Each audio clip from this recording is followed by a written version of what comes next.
Sir నమస్తే అండి. నమస్తే. మీ పేరు? విశాల్. విశాల్. మీరు ఏంటి ఇక్కడ గల్లీలో లోకల్ ఉంటారు? లీడర్స్. లీడర్స్. Local leaders. ఏం జరిగింది అసలు? ఎయిత్ రోజు ఏదో గొడవ అంటున్నారు. అది కుక్క వల్ల కూడా దాదాపు ఒక మనుషుల ప్రాణం తీసేంత పరిస్థితి వచ్చింది. ఇప్పుడు కుక్క పరిస్థితి కూడా బాగాలేదు, చాలా సీరియస్ కండిషన్ అని చెప్తున్నారు. ఏంది అసలు, ఏమైంది? అసలు యాక్చువల్గా అన్న శ్రీనాథ్ అనేటనే గవర్నమెంట్ ఎంప్లాయీ. ఇక్కడ ఎప్పటి నుంచో స్థానికులు వీళ్ళు. ఇక్కడ వేరే అపోనెంట్స్ అంటే వాళ్ళు ఇప్పుడే రీసెంట్గా వచ్చి కొనుక్కున్నారు బిల్డింగ్. కన్స్ట్రక్షన్ జరుగుతుంది, కన్స్ట్రక్షన్ జరుగుతుంది ఇదే బిల్డింగ్, ఇదే వాళ్ళ ఇల్లు. వాళ్ళ కన్స్ట్రక్షన్ కోసం మేము ఎప్పుడు కానీ వాళ్ళని చూడలేదు, మేము ఎప్పుడు చూడలేదు వాళ్ళని. జస్ట్ వాళ్ళు వచ్చినారంట ఆ మూమెంట్లో ఎయిత్ రోజు అన్న ఓటింగ్ వేయడానికి, గవర్నమెంట్ ఎంప్లాయీ కదా, ముందే ఓట్స్ వేశారు కదా, ఓటింగ్ వేయడానికి కానీ కిందికి వెళ్తుంటే సడన్గా కుక్క బయటికి వచ్చేసింది గేట్ ఓపెన్ చేయగానే. అతను ఓటింగ్ వేశారు. గవర్నమెంట్ ఎంప్లాయీస్ బిఫోర్ ఓటేస్తారు కదా, ఎయిత్ వాళ్ళు ఓటు వేయడానికి వెళ్తున్న టైంలో డోర్ ఓపెన్ చేస్తే వాళ్ళ దగ్గరికి వెళ్ళింది. సడన్గా వెళ్ళింది కుక్క వెళ్ళంగానే కొంచెం అతను చూసి స్మెల్ చూస్తుంటే ఇట్లా అనగానే ఏమన్నది కుక్క అని చెప్పి వెనకాలే ఉన్నాడు సెకండ్స్లో. వెనకాల ఉంటే కుక్క కరుస్తుందా, ఏం చేయాలి అన్నట్టు మాట్లాడినారు వాళ్ళు. అంటే వాళ్ళు ప్రీ ప్లాన్డ్ గా ఇంతకు ముందు ఎయిత్ రోజు వాళ్ళకి ఏదైతే ఇష్యూ జరిగింది, అసలు ఆ ఇష్యూ ఏంటి? అదే ఇష్యూ, ఎయిత్ రోజు జరిగిన ఇష్యూ నేను చెప్తున్నా. కుక్క కన్నా ముందు కూడా కుక్క గురించి గొడవ కాకుండా ముందు ఇంటి ఎదురుగా ఏదో మా లైన్ లో కార్ పెట్టారని చెప్పేసి అదేదో గొడవ వెనకాల కూడా గొడవ పడ్డారంట వాళ్ళు. సిక్ కమ్యూనిటీ వాళ్ళు ఉన్నారు వాళ్ళు వెనకాల, వాళ్ళతో కూడా గొడవ పడ్డారంట. పక్కన కూడా అంతకు ముందు కూడా గొడవ. అంటే అందరూ గల్లీలో అందరితోనూ కూడా గొడవ పడేటువంటి స్వభావాలు. వాళ్ళు ఏంటంటే కొత్తగా వచ్చినారు, భయభ్రాంతులు చేయాలని వాళ్ళ ఇంటెన్షన్ అంతే. పబ్లిక్ ఎవరు మేము ఏం చేసినా మా దగ్గర రావద్దు వాళ్ళు ఫిక్స్ చేసుకొని ఉన్నారు. అదే ఇంటెన్షన్ తో వాళ్ళు దాడి చేయడం జరిగింది. ఎయిత్ రోజు అదే స్మెల్లింగ్ చూస్తుంటే మేము కుక్కలతో, వాళ్ళ వైఫ్ వెనకాలనే కూర్చొని ఉంది. మేము కుక్క చంపేస్తానంటే కుక్కని ఎందుకు చంపుతారా అది ఇది అని అంటే, కుక్కలను కాదు మేము మనుషులతో కొట్లాడతాం, మేము మనుషులను కూడా చంపుతాం అని చెప్పి ఆ ఇంటెన్షన్ రెచ్చగొట్టే పర్సన్ వాళ్ళ వైఫ్ కూడా మాట్లాడింది. అప్పుడే ఇద్దరు తోసుకోవడం జరిగింది. ఇద్దరి మీద ఎఫ్ఐఆర్ అయింది, లాగిన్ అయింది ఎఫ్ఐఆర్. పోలీస్ స్టేషన్లో మధురానగర్ పిఎస్లో వాళ్ళిద్దరికి సంజాయించి మేము కేసు ఫార్వర్డ్ చేస్తాము, మీరు ఎట్లాంటిది కూడా యాక్షన్ తీసుకోవద్దు అని చెప్పి భయపెట్టి పంపించడం కూడా జరిగింది. పిఎస్లో ఆ లేడీ ఇంకా వాళ్ళ హస్బెండ్ ఇద్దరు కలిసి మేము చంపేస్తామని అక్కడ కూడా వాన్ చేయడం జరిగింది.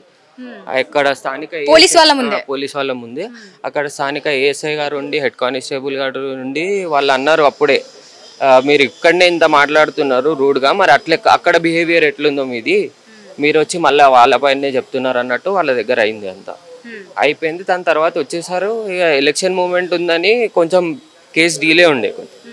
దాని తర్వాత మళ్ళీ యాక్షన్ తీసుకునే లోపలనే వీళ్ళు 14th రోజు అటాక్ చేశారు. మళ్ళీ ప్రీ ప్లాన్గా అటాక్ ఉంది అది. మీరు సీసీటీవీ ఫుటేజ్ చూసి ఉంటారు కదా, ప్రీ ప్లాన్డ్ అటాక్. వాళ్ళు ఫస్ట్ ఒక 3-4 మెంబర్స్ వచ్చినారు. మొత్తానికి ఏదైనా గాయపరచాలనుకున్నారా, నిజంగానే మర్డర్ చేసే అటువంటి ఆలోచనలు ఉన్నాయా? చంపేస్తా అని లిటరల్ గా చెప్తున్నారు కదా వాళ్ళ ఇంటెన్షన్. వీళ్ళ పరిస్థితి అయితే అపోలో హాస్పిటల్లో ఉన్నారు, కొంచెం విషమంగానే ఉంది. కుక్క అయితే దాని కోసం మాట్లాడడం కూడా బాధాకరంగా ఉంది. ఎందుకంటే ఒక మూగజీవిని అంత దారుణంగా కొట్టడం, దాని హెడ్ పైన దానికి 3 days అవుతుంది. ఇప్పుడు కూడా అది నడుస్తుంటే ముక్కులో నుంచి బ్లీడ్ అవుతుంది అనుకుంటా. 50-50 ఛాన్సెస్ అన్నారు. అంటే సర్జరీ అవడం, కుక్క కూడా ఏమైనా లివర్ బ్లాస్ట్ అయిపోయిందండి. ఒక 50% ఉన్నది ఛాన్సెస్. 3 daysలో చెప్పొచ్చు అంటున్నారు అంతే. అంటే వాళ్ళు కూడా పూర్తి గ్యారంటీ నమ్మకం ఇవ్వలేకపోతున్నారు వాళ్ళు. ఇలా దాడులు చేస్తే ఇప్పుడు భయభ్రాంతులను గురి చేయడము, పబ్లిక్ని ఇట్లా సఫర్ చేయడం అనేది వాళ్ళంతా రౌడీయిజం లాగా. వాళ్ళు ఎంత మద్యం మత్తులో ఉన్నా కానీ ఒక లేడీ అడ్డొచ్చినా కానీ ఆపుతారు ఎవరన్నా, ఆపి పక్కకు జరిపి అన్న లేడీ మీద కూడా దాడి చేయడము, అసలు హెడ్ అంతా కూడా ఇంజూరీ, మొత్తం అసలు బ్రెయిన్ బయటకు వచ్చేలా ఉంది పరిస్థితి అంటున్నారు. వాళ్ళు అంత డేంజర్గా చేస్తారంటే వాళ్ళు ఏ మత్తులో ఉన్నారో మాకు కూడా అర్థం అవ్వట్లేదు. మరి ఇట్లాంటి వాళ్ళు ఒక గల్లీలో నివసిస్తూ ఉంటే ఉన్న గల్లీ వాళ్ళకి మిగతా వాళ్ళందరికీ కూడా ఇలాంటి వాళ్ళ వల్ల ఎలా బతకగలరు? ముందు ఎలాంటి, ప్రతి ఒక్కరికి సఫర్ కదండి. ఎలాంటి చర్యలు తీసుకోవాలంటారు అలాంటి వాళ్ళ మీద? యాక్షన్స్ ఇప్పుడు సెక్షన్స్ ప్రకారం వాళ్ళ పైన యాక్ట్ నమోదు చేయాలి. ప్రతి ఒక్క యాక్ట్ కేసు ఏదైతే ఉంటుందో పెట్ లవర్స్ కానీ వాళ్ళందరూ స్పందించాలి. ఎందుకంటే మూగజీవుల పైన దాడి చేయడం కరెక్ట్ కాదు అసలు. అని ఇంకోటి లేడీస్ పైన కూడా దాడి చేయడం కరెక్ట్ కాదు. 6 మంది 7 మంది కలిసి కొడుతుంటే కుటుంబ సభ్యులందరూ దాడి చేశారని చెప్పి కుటుంబ ముగ్గురు నలుగురు అవుటర్స్ కూడా ఉన్నారని చెప్తున్నారు. కానీ మాకు కూడా అంటే గల్లీ వాళ్ళేనా వాళ్ళ తరపున వాళ్ళ తరఫున వాళ్ళు, గల్లీ వాళ్ళు ఎవరు లేరు, గల్లీ వాళ్ళు అసలు ఎవరు లేరు, వాళ్ళ తరఫున వాళ్ళు ఉన్నారు. గల్లీలో వాళ్ళకి ఏమైనా సపోర్ట్ వాళ్ళు ఎవరైనా లేరండి, ఎవరు లేరు, ఎవరు లేరు.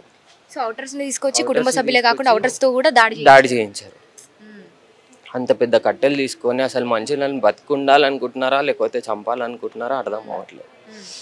ఇప్పుడు గల్లీలో కూడా ఎవరు స్పందించి ఎవరు రెస్పాండ్ అవ్వలేదా? ఇట్లా వాళ్ళని కూడా అక్కడ నుంచి మీరు క్లిప్పింగ్స్ లో చూడొచ్చు, అక్కడ నుంచి వస్తుంటే వాళ్ళని కూడా ఎట్లా అని భయపెట్టేస్తున్నారు. ఎవరన్నా ఎవరి ప్రాణం వాళ్ళకి ముఖ్యం కదా అండి. గుండాగిరి దాదాగిరి లాగా అది ఒక ఫిలిం సీన్ క్రియేట్ చేసి అందరినీ భయపెట్టాలా అనే దాంట్లో వాళ్ళు వెళ్ళినారు. ఇట్లా చేస్తుంటే సివియర్ యాక్షన్ తీసుకోవాల్సి వస్తుంది. పోలీస్ చట్టాలు ఉన్నాయి, ఎన్నో చట్టాలు ఉన్నాయి. పైన హైకమాండ్ వాళ్ళ ఇప్పుడు వాళ్ళు ఏమనుకుంటున్నారంటే మాకు ఉంది ఇన్ఫ్లుయెన్స్ ఉంది యూజ్ చేసుకుందాం అనుకుంటారేమో. డబ్బున్న ఇన్ఫ్లుయెన్స్ ఉందా అది మాకు కూడా తెలియదండి. కానీ వాళ్ళు ఏదో బిజినెస్ చేస్తారు, ఇల్లీగల్ బిజినెస్ చేస్తారు అని ఐడియా ఉంది. ఇల్లీగల్ బిజినెస్ లో ఉంది వాళ్ళది అని మాకు చిన్న ఇన్ఫర్మేషన్ ఉంది. మాకు కూడా క్లారిటీలో పొలిటికల్ టచ్ అంటే ఇప్పుడు ఇల్లీగల్ బిజినెస్ చేసే వాళ్ళకి ఇల్లీగల్ టచ్లే ఉంటాయి. వాళ్ళు అక్కడ నుంచి ఇక్కడ నుంచి తీసుకొని వస్తారు, ఎక్కడున్నా కానీ డబ్బు పెట్టి ఇన్ఫ్లుయెన్స్ తీసుకొని వస్తారు.